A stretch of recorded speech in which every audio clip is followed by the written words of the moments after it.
Bienvenidos a Educadores, el espacio donde dialogamos sobre los temas que transforman la educación en nuestro país.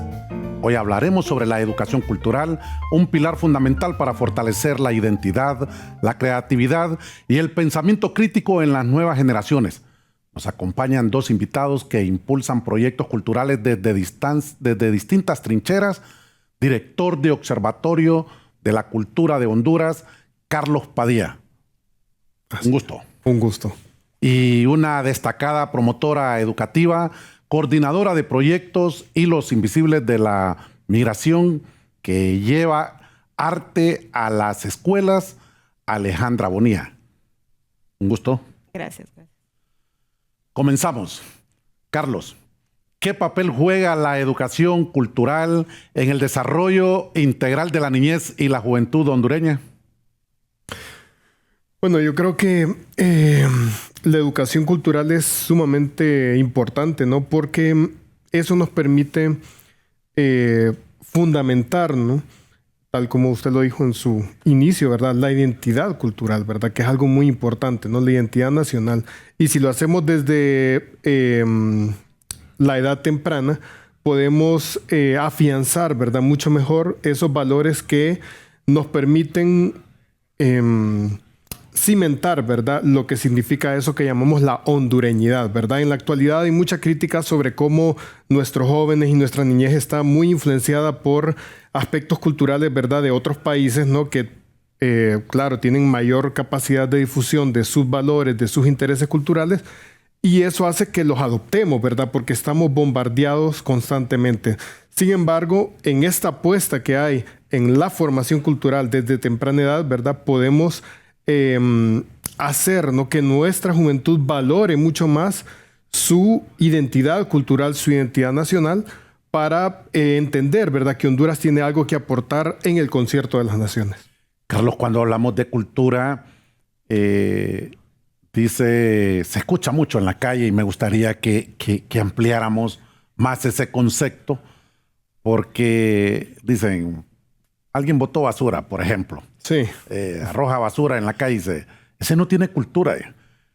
Y me gustaría entonces, ya que estamos en este programa, y recordemos que tenemos cientos, miles de televidentes al otro lado de este espacio, ¿qué le podemos decir de la cultura en el término general? Porque recordemos, aquí es lo bueno, lo malo, sí, todo en el sentido amplio de la palabra de la cultura. ¿Qué le podemos decir a nuestros televidentes? Bueno, mire, es complejo, ¿verdad? Definir la cultura no es un tema fácil, ¿verdad? Hay ciertas definiciones que tienen que ver con eso, ¿no? Los valores que interiorizamos, ¿verdad? Desde temprana edad a través de lo que llamamos en sociología, yo soy sociólogo, ¿verdad? La socialización, ¿verdad? Entonces está la familia, la iglesia, la escuela, ¿verdad? Todos los espacios de socialización donde nosotros afianzamos, ¿verdad? Unos determinados valores que son acordados socialmente, ¿no?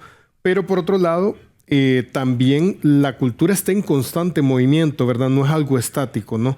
Recibimos información de otros países, de otras culturas, ¿no? Y nosotros también expresamos nuestra cultura hacia el entorno, pues, donde estamos, ¿no? Entonces, es complejo, sin embargo, sí hay como un acuerdo general, ¿verdad? En el sentido de que entendemos por cultura toda aquella serie de elementos subjetivos, ¿verdad? Pero también objetivos que nos permiten comunicarnos socialmente entre nosotros y con otros individuos, ¿no? Los antivalores, ¿cómo los llamamos en este caso? Pues mire, los antivalores sí son aquellos valores, ¿verdad? Que quizás no han sido consensuados, ¿verdad? De manera general, o que les hemos adscrito un peso, ¿verdad? Un símbolo negativo, ¿verdad? Entonces entendemos que son aspectos, ¿verdad? Que no se aceptan socialmente. Pero por eso es tan importante, ¿no? Que a temprana edad nosotros fomentemos en las nuevas generaciones, ¿verdad? ¿Cuáles son esos aspectos, ¿verdad? Que se conciben, ¿no? Como parte de la cultura hondureña, de la cultura nuestra, ¿no? Propia. Desde su perspectiva, el currículo que hoy nosotros desarrollamos en nuestro país es propio, tiene identidad, tiene territorialidad. Este currículo que hace que al solo trascender un poquito la frontera, conocemos compatriotas que van ahí nomás a México y ya vienen queriendo hablar como mexicano y perdemos esa identidad que debemos de tener como hondureños. Bueno, mire, yo creo que se ha mejorado, ¿verdad? Se ha mejorado mucho, sin embargo, faltan cosas por hacer, ¿verdad? Porque como yo mencioné dos cosas, cuando hablaba de qué es la cultura, hay elementos subjetivos y hay elementos objetivos, ¿verdad? ¿Qué es un elemento objetivo? Por ejemplo, el hecho de que en nuestra radio nacional, de 7 de la mañana a 10 de la noche, lo que escuchamos es principalmente música puertorriqueña, dominicana, ¿verdad? Que es lo que le llamamos el reggaetón. Por ejemplo, en gran parte, ¿verdad? O los corridos, ¿no? O el tumbado, ¿verdad? De corridos, ¿no? Que esa música muy influenciada, que nos ha influenciado mucho en las últimas generaciones desde México, ¿verdad? Entonces, ¿qué falta? Falta que nosotros, que hayan, ¿verdad?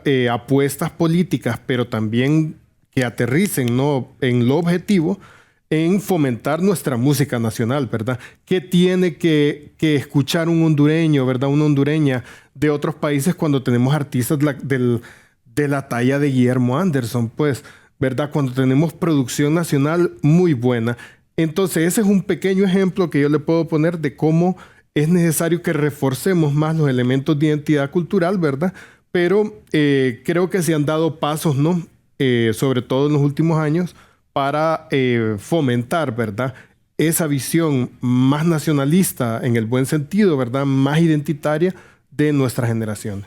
Aquí estamos, Alejandra.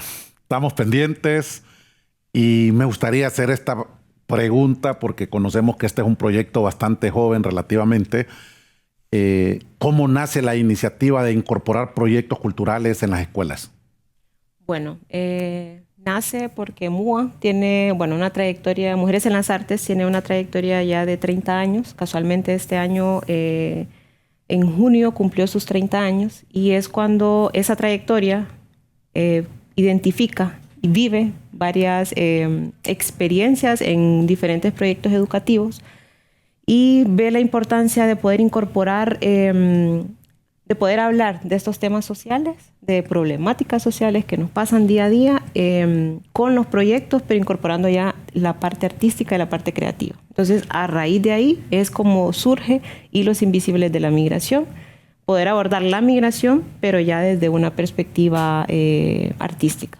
Bueno, aquí se tocaron dos temas simultáneamente, pudiéramos decir, Alejandra.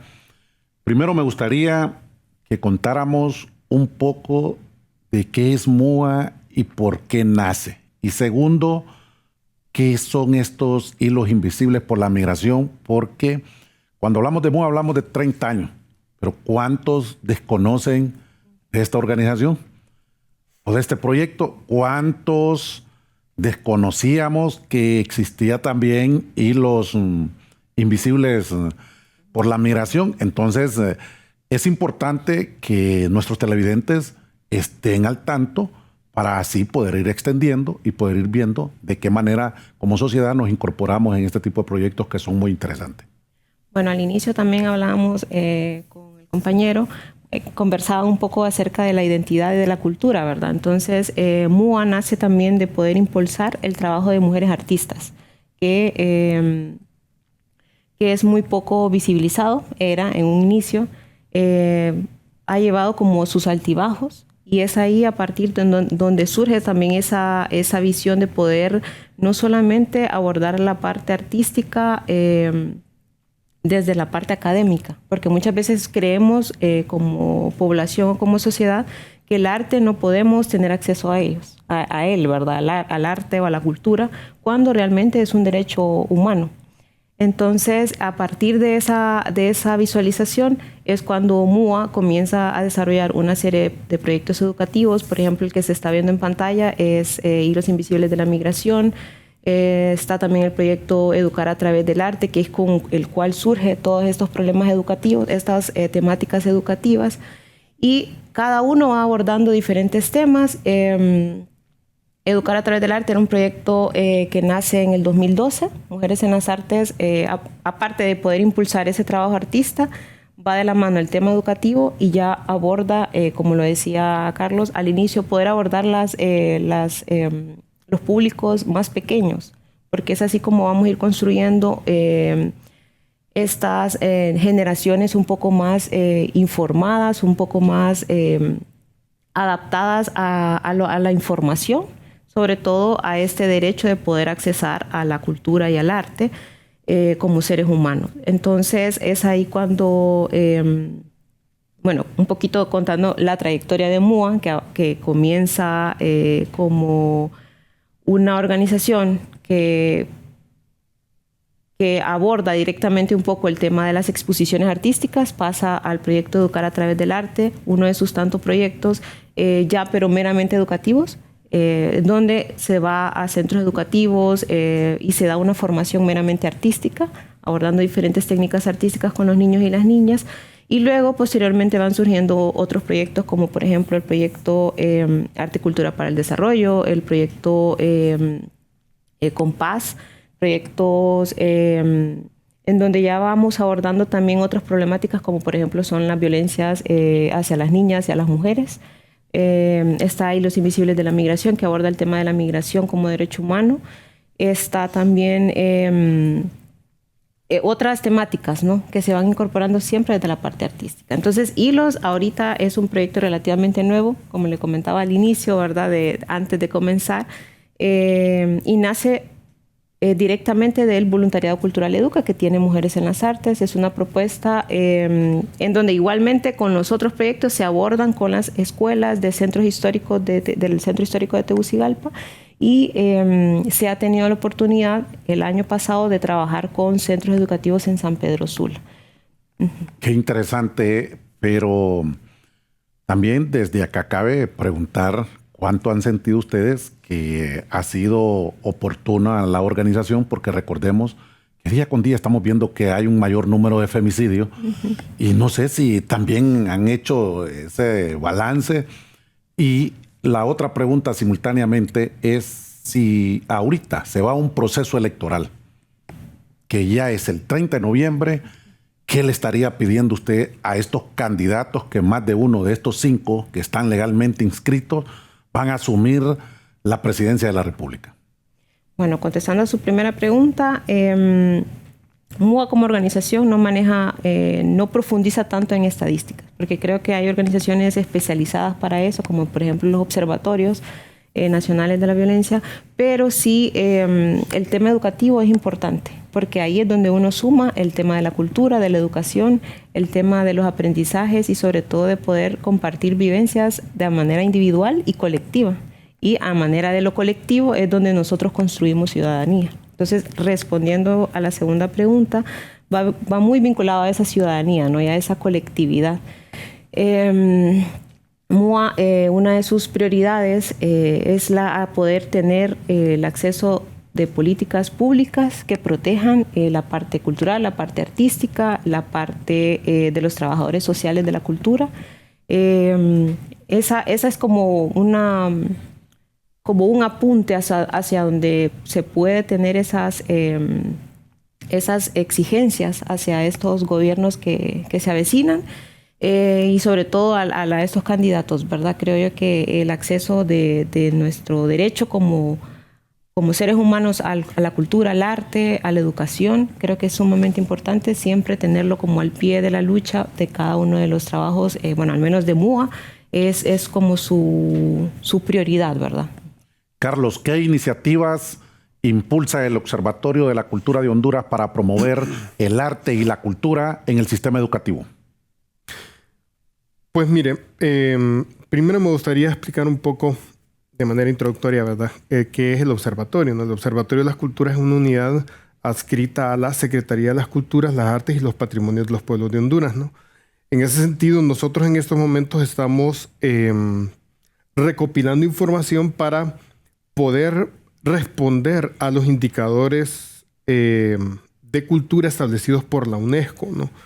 Parte de esos indicadores tienen que ver con este tema que usted me acaba de preguntar, ¿verdad? Entonces, en ese sentido, estamos recopilando información, trabajando, ¿no?, en colaboración con la Secretaría de Educación para responder a 4 indicadores que tienen que ver con formación cultural, educación multicultural, ¿verdad?, en las escuelas, porque recordemos que hay ciertas partes de nuestro país donde tenemos niños y niñas que vienen de otras etnias, ¿verdad? Entonces, ¿cómo hacemos para revitalizar esa cultura, ¿verdad?, que ha estado como subsumida, ¿no?, en el marco de una cultura un poco más nacional, pero que no los ha reivindicado quizás de la manera necesaria, ¿no? Entonces, hablamos de garífunas, de pech, de misquitos, ¿no?, de tahuacas, ¿verdad? ¿Qué es lo que estamos haciendo para comprobar que en esas escuelas, ¿verdad?, las que se llaman centros EIB, se está realmente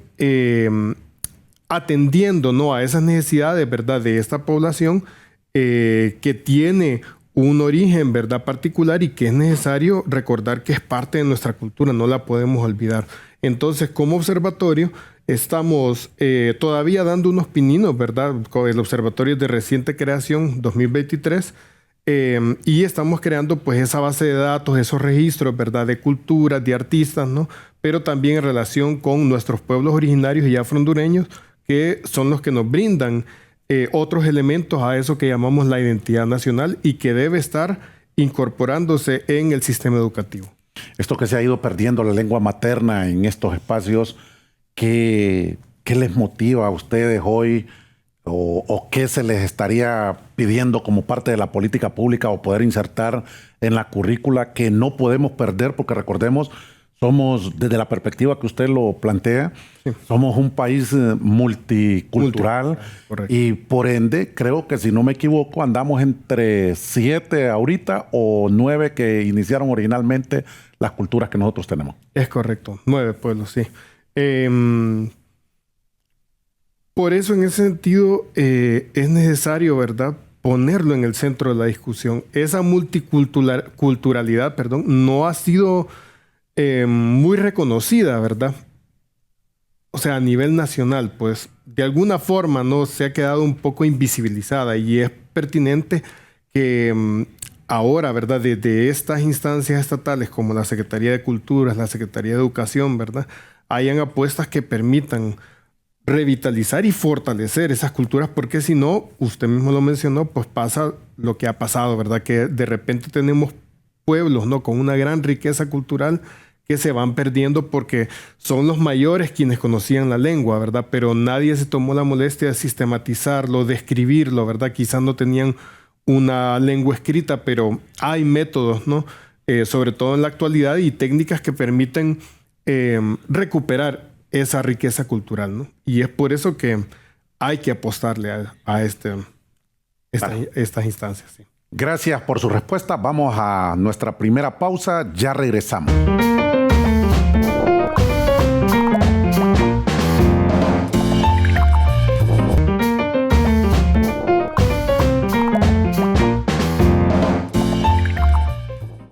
Gracias por continuar con nosotros.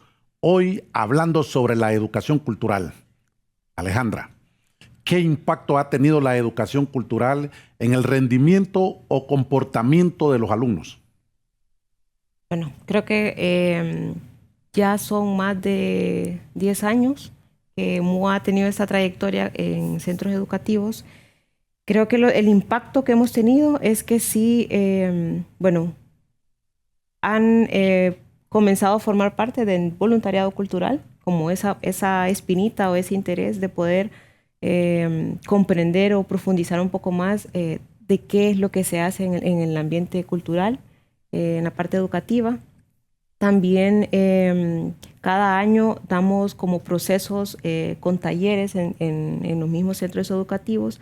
Entonces sí tienen ese nivel de despertar un poco la creatividad, el pensamiento crítico. Sobre todo lo vemos como vamos un año, al siguiente retomamos con los mismos centros educativos. Entonces tienden a ser más acuciosos, un poco más participativos, abordando también un poco la parte vivencial, porque creo que también esa parte del aprender no se puede desprender un poco de lo vivencial, ¿no?, de lo que viven los niños y las niñas día a día, no solamente con el tema de la migración, sino con los temas de otros proyectos con los que se trabaja. Entonces, sí ha tenido, no visualizamos meramente las notas, porque también recordemos que hay diferentes tipos de inteligencias y diferentes tipos de capacidades en niños y niñas. Entonces, es un poquito también ir jugando en ir conociendo nuestros públicos y sobre todo ir interactuando y que el aprendizaje sea mutuo, porque ellos tienen un aprendizaje, pero cada vez que nosotros hacemos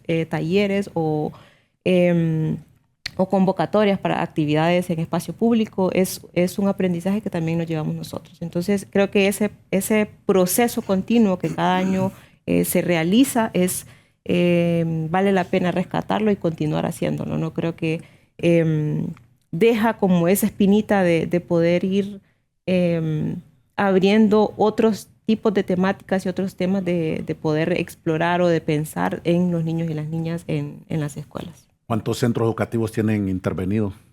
Ahorita se están interviniendo 4 centros educativos.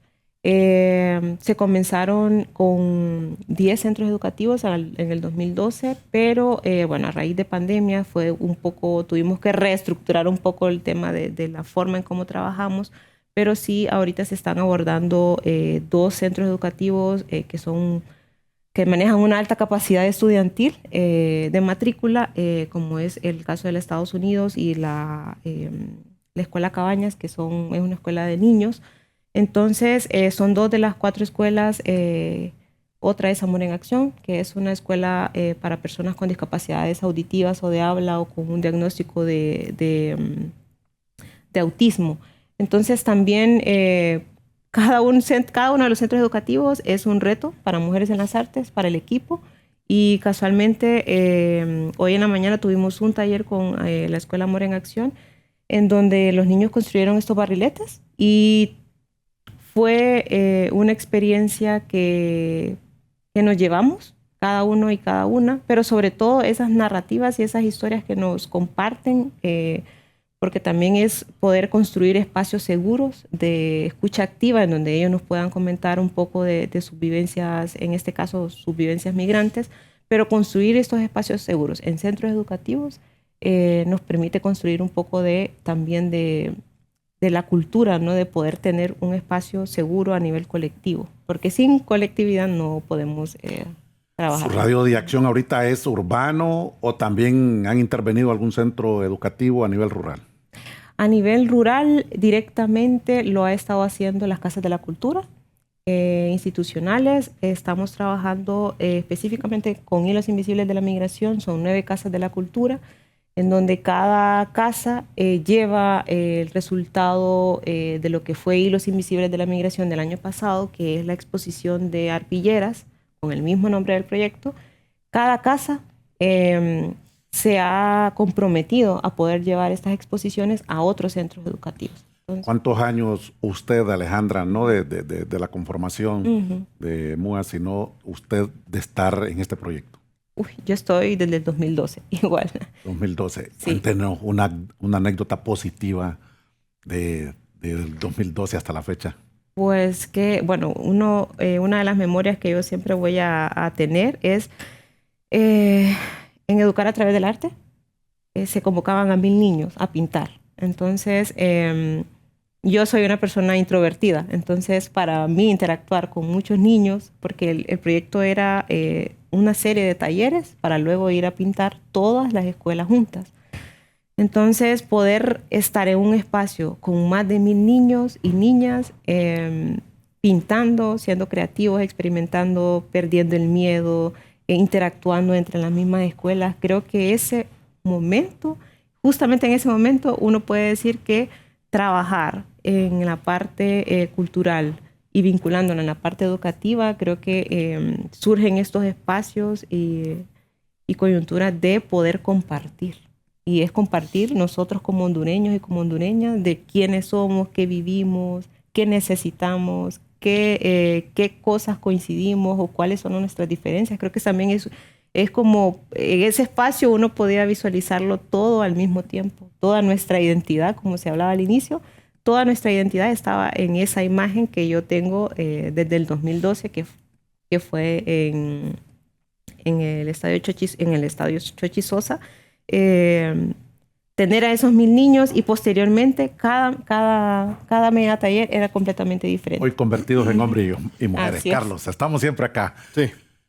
¿Qué desafíos enfrentan para que la cultura sea vista como una herramienta educativa? Como una herramienta educativa.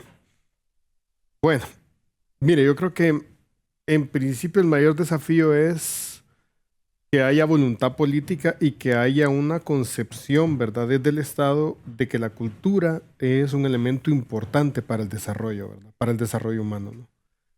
Si partimos de ese reconocimiento, creo que en estos momentos hay ciertos avances, ¿verdad? La Secretaría de Cultura pues no existía, se había degradado a una dirección, ¿no? Y se ha retomado. Y eso es importante porque de nuevo pone a la cultura pues como un elemento al que hay que darle atención, ¿verdad? Recursos, ¿no? También, porque sin recursos pues se nos quedan las cosas en papel. Y eso nos ha permitido avanzar en muchas cosas, ¿verdad? Sin embargo, un elemento muy importante es la aprobación de la política pública cultural, ¿verdad? De hecho, hemos trabajado en esa política pública, ya ha sido aprobada por la Secretaría de Planificación Estratégica y estamos esperando que se le valide, ¿verdad?, en CEFIN, porque tiene todo un marco de financiamiento, ¿no?, que es necesario aprobar, ¿verdad? Y eso dará un impulso muy necesario, ¿verdad?, para que la cultura pueda fomentarse de manera más fuerte, sobre todo en los sectores locales, ¿verdad? Porque hay cierta disparidad, ¿verdad?, entre los sectores urbanos y los sectores rurales, pues, y esto nos permitirá darle mayor fuerza, ¿no?, a nivel municipal en la creación, ¿verdad?, de escuelas de formación cultural, por ejemplo, que está contemplado en esa política pública, en la creación también de espacios de desarrollo profesional, ¿verdad?, para artistas, porque ¿cuál es el gran problema, no? El gran problema es que muchos de nuestros artistas se forman, pero luego no hay mercado laboral que los absorba, ¿verdad? No hay nadie que les reconozca también esa formación.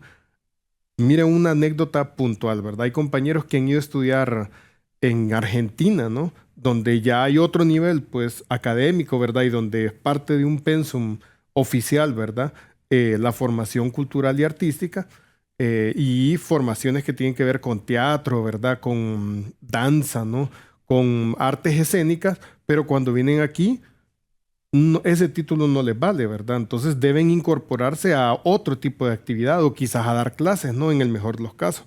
Entonces es necesario que nosotros actualicemos, ¿verdad?, nuestra forma de ver la cultura, ¿verdad?, que eso se complemente con un pensum educativo, pero que también se complemente con políticas a nivel local, ¿verdad?, que nos permita revitalizar toda esa cultura que tenemos. Usted va a Santa Bárbara y usted encuentra productos hechos de yute, ¿verdad? Entonces todo esto hay que impulsar. Del junco. Del junco, ¿verdad? O todo ese arte culinario, ¿verdad?, que es tan específico. Usted sabe, no es lo mismo el tapado lanchano, ¿verdad?, que el tapado costeño. Y esas cosas tienen una gran riqueza cultural, ¿verdad?, que quizás no hemos sabido explotarla como en otros países donde nos llevan una gran delantera, ¿verdad?, en esa forma de impulsar su cultura, ¿verdad?, tanto a nivel formativo como a nivel de consumo, pues, en productos culturales. Bueno, nosotros, Carlos, hablamos bastante de cultura, pero sí es bien que hay que estar bien arraigado, pero no es menos cierto que debe de ser, como usted lo ha venido anunciando, como políticas públicas, Sí. pero aparte de política pública, también decía usted, con voluntad política. Sí. Y la pregunta entonces, ante toda esta incertidumbre por su formación profesional como sociólogo, que hoy vivimos como país nosotros, que hoy estamos en el mundo de la desconfianza enorme. Estamos a las puertas de un proceso electoral. Y hoy todo el mundo está desconfiando de todo el mundo. Y después de que se eligen las autoridades, igual se sigue desconfiando. Haciendo esa combinación entre lo que vivimos hoy los hondureños con la parte cultural, ¿cuál es el mensaje que les podemos dar? ¿Cuál es el mensaje que les podemos dar? ¿Sí? Desde este espacio, muy importante. Allá hay miles de televidentes que están a espera porque vamos diciendo nosotros voluntad política. Sí. Vamos diciendo que hay que tener identidad. Vamos diciendo la nacionalidad, que hay que tener valores arraigados.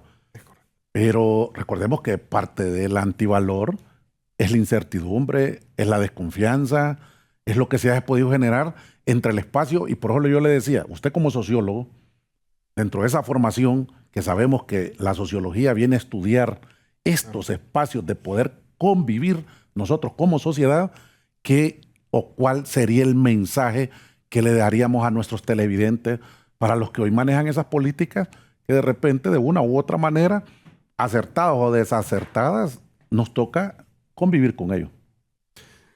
Pues mire, yo creo que en primer lugar, ¿no? Hay que ver cuáles son las propuestas que hay, ¿verdad? A nivel social, a nivel político, ¿verdad?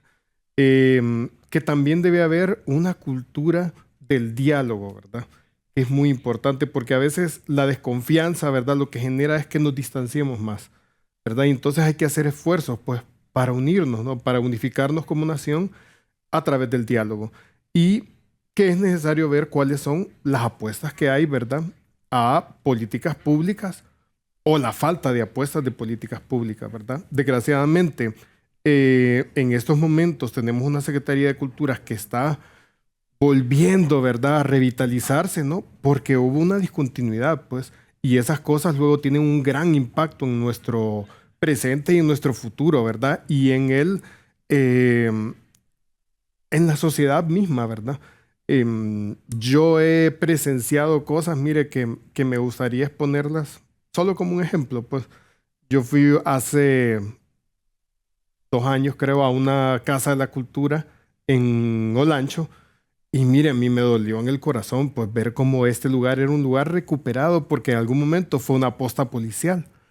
Entonces, ese tipo de cosas no las podemos tolerar, ¿verdad? Y no es que los militares o los policías no tengan derecho a sus espacios, los tienen y tienen recursos para eso. Entonces, es necesario, ¿verdad?, darle lugar a la cultura también. Me dio una gran felicidad ver cómo ese lugar se había revitalizado, estaba lleno de murales, ¿verdad?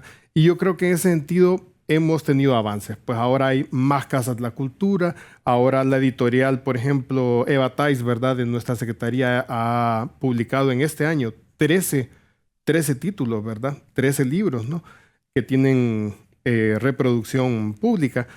Hay un montón de conciertos, Carlos, hay un montón de espacios. Previo a irnos a Sí. la próxima pausa, si usted tuviera el poder político o la voluntad de poder instaurar políticas públicas, mencióneme 2 así rápido que usted haría para seguir fortaleciendo estos espacios.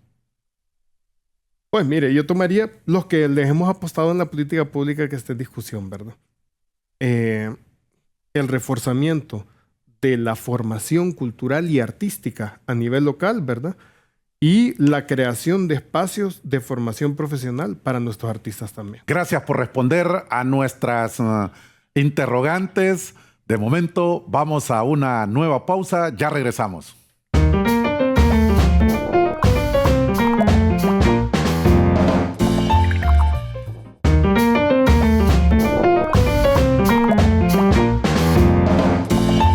Continuamos en Educadores hablando sobre la educación cultural. Carlos, ¿qué resultados han observado en las comunidades donde se han implementado proyectos culturales? Pues fíjese que un poco uniéndolo al anterior, ¿verdad?, que estábamos discutiendo, que creo que hay una vitalidad pues en los pueblos, ¿verdad?, en nuestras comunidades. Hay una nueva forma de relacionamiento incluso, ¿verdad? Porque la cultura nos ayuda también a distender, ¿verdad?, ciertas tensiones sociales, ¿no?, que no encuentran salida, pues. Y la cultura también sirve para eso, ¿no?, para que hayan espacios. Toda esa conflictividad que tenemos, pues luego nos encontramos en un teatro, ¿verdad? Y ya estamos enfocados en otra cosa. No es que desaparecen, ¿verdad? Tampoco es magia, ¿no? Pero sí nos ayudan un poco, como le digo, a distender, ¿verdad?, una tensión social y nos ayudan también a buscar otras formas de comunicación. Mire, ahora, en estos momentos, por ejemplo, la Secretaría de Cultura ha podido llegar a la Mosquitia, ¿verdad?, a espacios que antes no llegábamos, pues. En este año se ha llegado a cubrir todos los 18 departamentos y eso me parece que revitaliza, ¿verdad?, el tejido social a nivel local. Alejandra, ¿reciben apoyo institucional o trabajan de manera autogestionada este proyecto que ustedes impulsan? Específicamente, este proyecto trabaja financiado por empresa privada y la verdad es que MUA busca, ¿no?, como esa forma de autogestión, pero también de poder colaborar con, digamos, este año, bueno, no desde este año, pero se ha dado continuidad al trabajo que se está realizando con las Casas de la Cultura a través de la Secretaría, de la SECAP. Entonces, MUA es una organización que busca estas formas de poder ir trabajando año con año y de que los proyectos que se estén desarrollando pues tengan este proceso, ¿no? No es solamente un año, se cerró y nos vemos, sino que precisamente los cambios los vemos a mayor plazo, ¿no? Con procesos paso a paso, y eso es lo que se busca a través de estas diferentes fuentes de financiamiento, privadas o públicas, en la que está trabajando también MUA, ¿no?, en su autogestión y gestión. Del tiempo de inicio, aproximadamente cuántos centros educativos intervenían, al tiempo de ahorita cuánto avanzan, ¿han tenido esa respuesta positiva o han sentido en cierto momento, como dicen, cuando se está impulsando, que de repente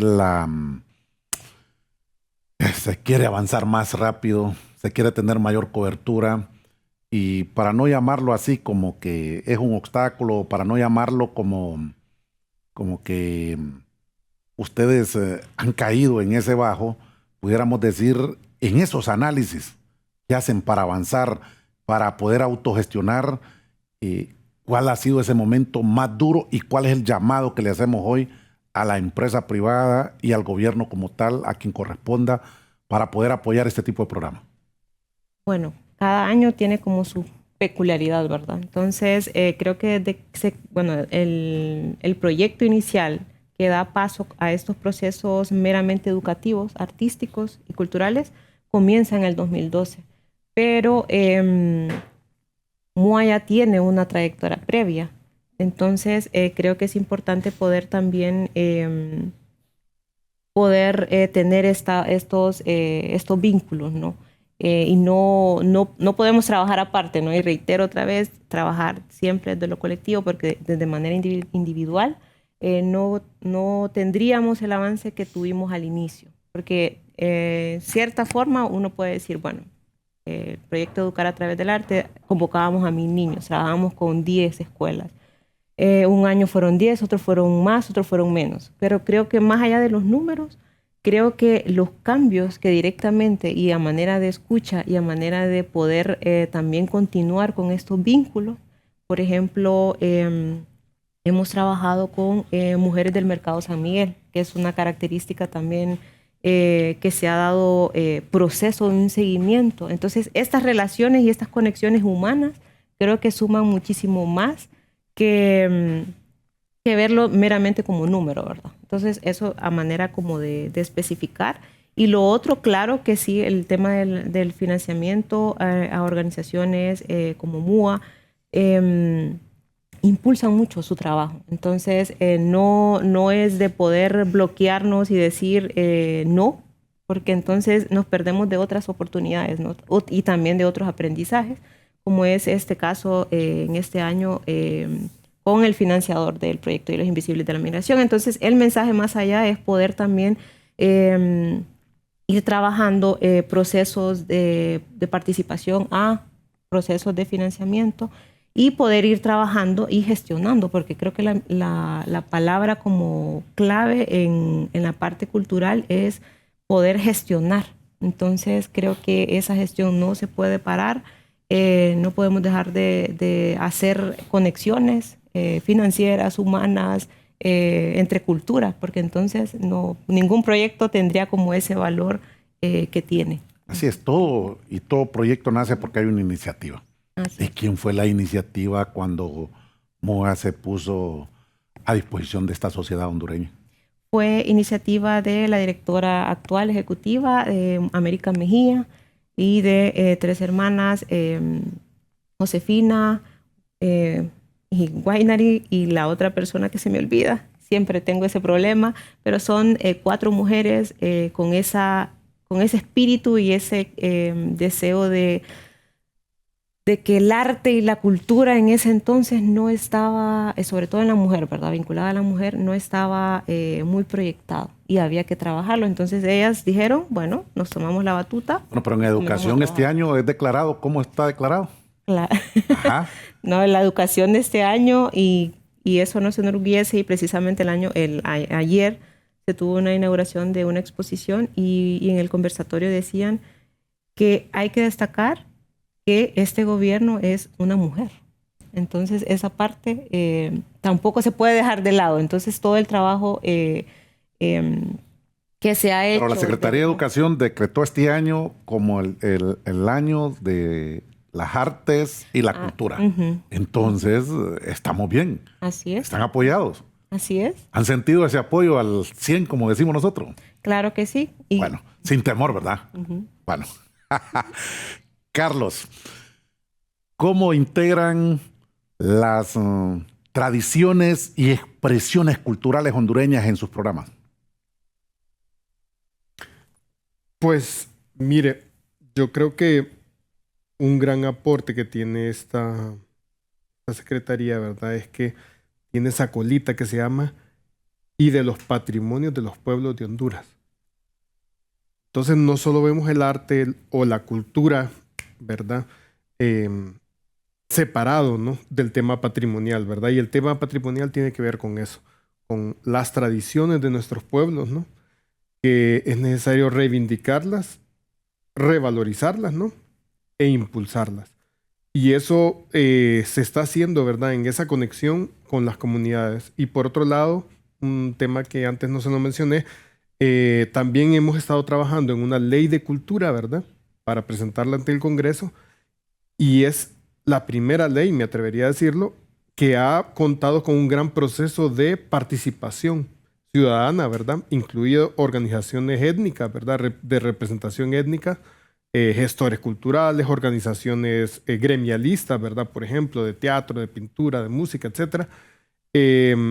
Y de esa forma se han incorporado, ¿verdad? En este documento final, que es la ley de cultura que se ha presentado, ¿verdad? Pero también a través de la cobertura, ¿no? Que da la Secretaría, que ha buscado sacarla de estos centros urbanos, ¿no? San Pedro Sula, Tegucigalpa, La Ceiba, que es donde casi siempre, ¿verdad? Se lleva a cabo pues lo más representativo, digamos, ¿no? Y se ha llevado al área rural, a los pueblos, pues a las comunidades, ¿no? Para que se sepa, pues, que se está incorporando la tradición, se está incorporando las expresiones culturales locales también en el quehacer la Secretaría. Carlos, casi al inicio del programa, de algo estoy convencido que eran 9 pueblos. Yo le dije 7 porque se dice que 2 de ellos, la tendencia fue que hoy poco o nada se sabe hasta la fecha de estos 2 pueblos. Se asume que perdió todo, perdió su patrimonio desde que estamos hablando de cómo ellos se han desenvuelto en esos espacios que les correspondía. Pero también miramos que se promueve en cierto momento la ruta lenca, sí, que se promueve más allá y vamos hasta Copán y hacemos todo un recorrido. Pero la pregunta, ¿y los demás pueblos?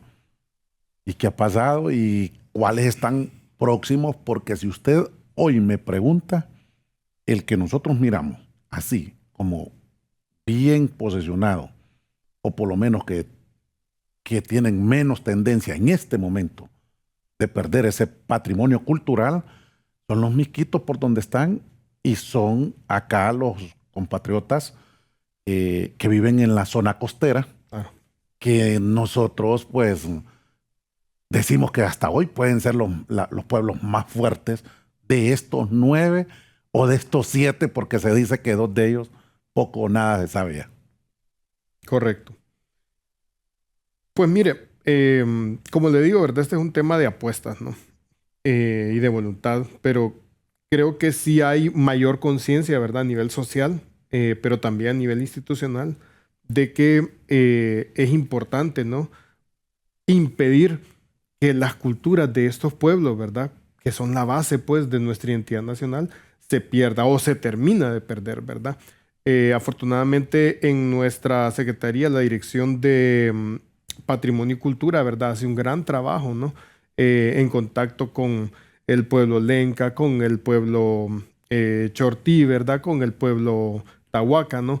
Y hay otras instancias que también están trabajando en esa apuesta, ¿verdad?, por recuperar lo que ha quedado. A veces es la lengua, ¿verdad? A veces son aspectos culturales, patrimoniales, ¿verdad?, tangibles, ¿no?, que tiene que ver con la cerámica, con la vestimenta, ¿no?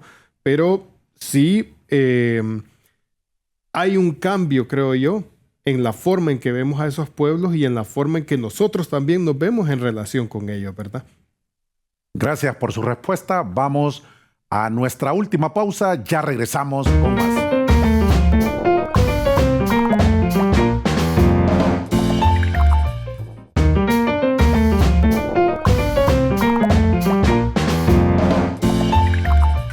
Continuamos en Educadores, ya en nuestro último bloque. Alejandra, ¿han logrado formar alianzas con artistas o centros culturales? Claro que sí. Por ejemplo, el Comité de Centros Culturales, que organiza lo que es el Art City Tour, creo que es un trabajo a nivel organizacional, ¿no?, de comités que trabajan meramente el tema de la cultura. Entonces, estas alianzas sí se han dado. Igual con el tema de los padres y las madres que en los centros educativos nos piden un poco más, ¿no? ¿Y cuándo va a venir? ¿Y cuándo va a venir en la próxima jornada?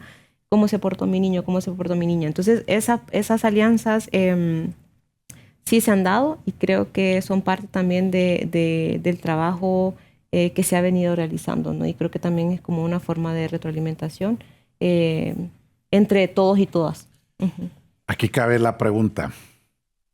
Nosotros sabemos que la pedagogía es la ciencia para educar. Y nosotros también sabemos que la didáctica es la metodología y las técnicas y todo lo que se tiene para poder llevar o extender lo que es la pedagogía. Así es.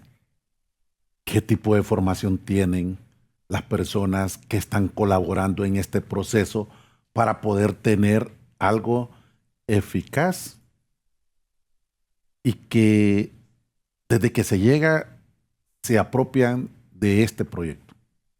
Bueno, a nivel de equipo de MUA hay docentes, hay educadoras, hay artistas, hay comunicadoras, hay gestoras con una expertise enorme. Entonces ellas son las que van tejiendo un poco los procesos y las gestiones que se van haciendo, ¿no?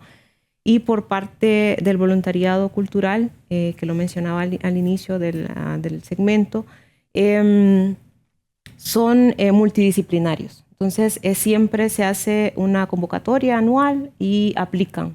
En su mayoría son psicólogas, trabajadoras sociales, comunicadoras y comunicadores, porque también es una de las preguntas que nos hacen, ¿verdad? ¿Aceptan varones? Claro que sí.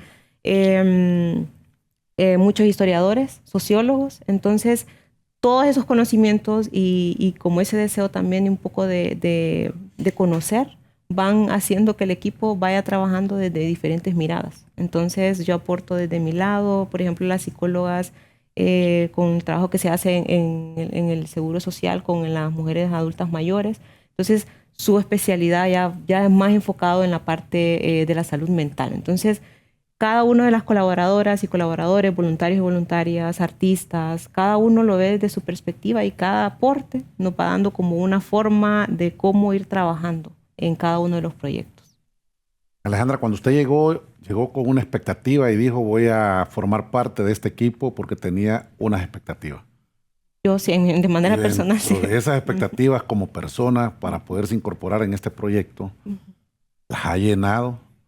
¿Falta por llenar? ¿Y cuál sería el llamado que se le haría a toda la población y a los sectores que deben de involucrarse en estos procesos?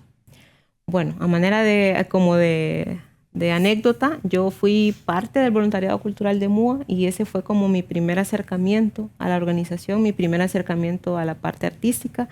Entonces, en definitiva, sí ha superado mis necesidades no solamente personales, profesionales, sino humanas, porque en mi entonces, en aquel inicio, yo deseaba aprender, porque para mí el arte y la cultura era un mundo que yo no tenía un acceso meramente directo, porque en mi caso yo no soy artista, ¿verdad? Entonces, siempre ha estado como esa barrera de que el arte lo vemos muy lejano. En mi caso, yo tomé ese reto, fui parte de ese proceso y sigo aprendiendo, y las expectativas van no creciendo, sino que se van transformando y van evolucionando a medida pues uno vaya trabajando con los diferentes públicos, y ese también es un poco de mi mensaje, poder acercarnos a estos espacios y de darle esa oportunidad al arte, a la cultura, a la creatividad, al compartir, porque desde estos cruces de conocimientos es donde podemos ir generando cambios a nivel social.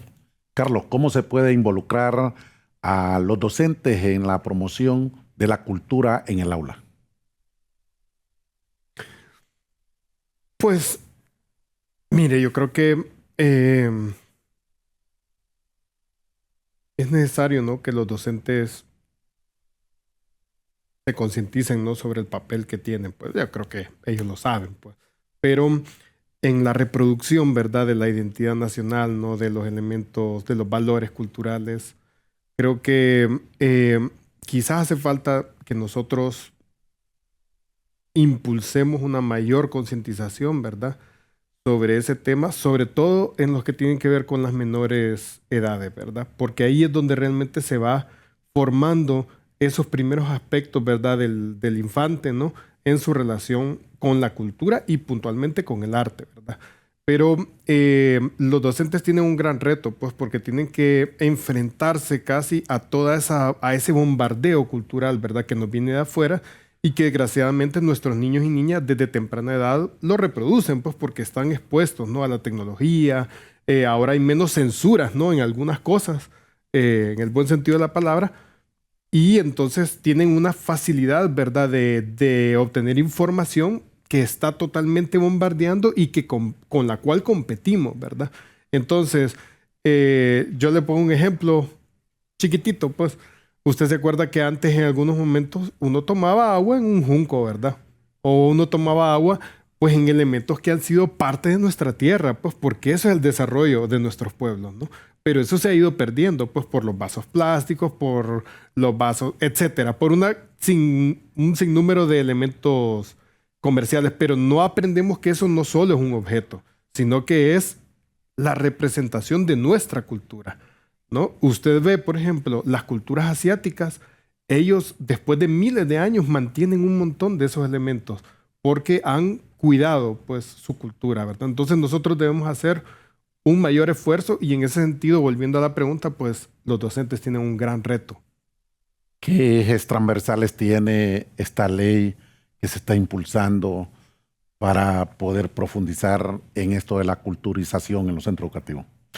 Fíjense que tanto la ley como la política, ¿verdad?, porque van de la mano, tienen varios ejes. El de darle mayor impulso, ¿verdad?, a la formación artística, ya lo mencioné antes, ¿no?, en los centros educativos, pero también sabe que ver la cultura como una apuesta para la paz. Antes lo mencionábamos, ¿verdad?, toda la gran tensión que tenemos, la conflictividad social. ¿Qué pasa también?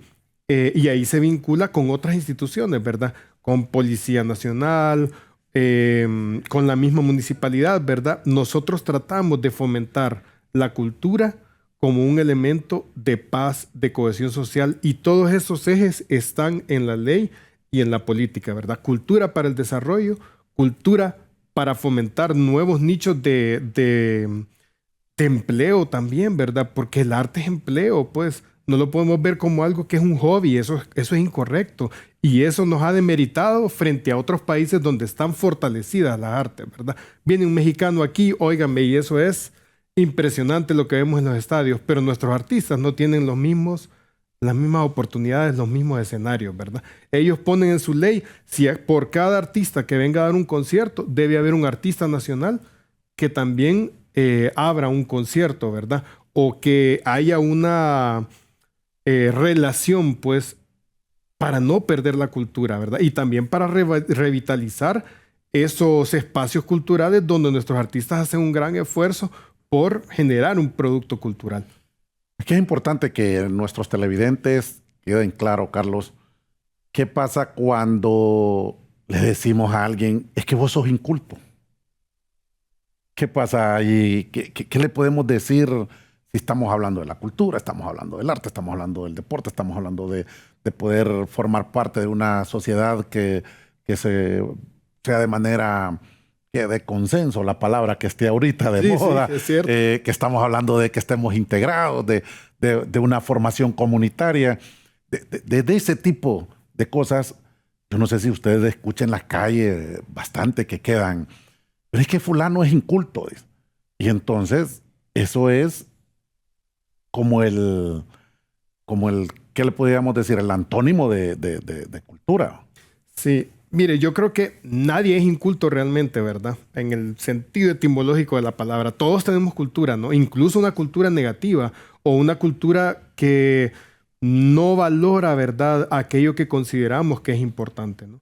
Entonces, en ese sentido, quizás hay un enfoque erróneo, ¿verdad? Pero sí está, ¿verdad?, la alerta, ¿no?, el llamado de que debemos fomentar más aspectos culturales para que también enriquezcan, ¿verdad?, nuestra humanidad misma. Pues estamos en un momento sumamente complejo, mire, de guerras, de catástrofes nacionales, ¿verdad?, ambientales, ¿no?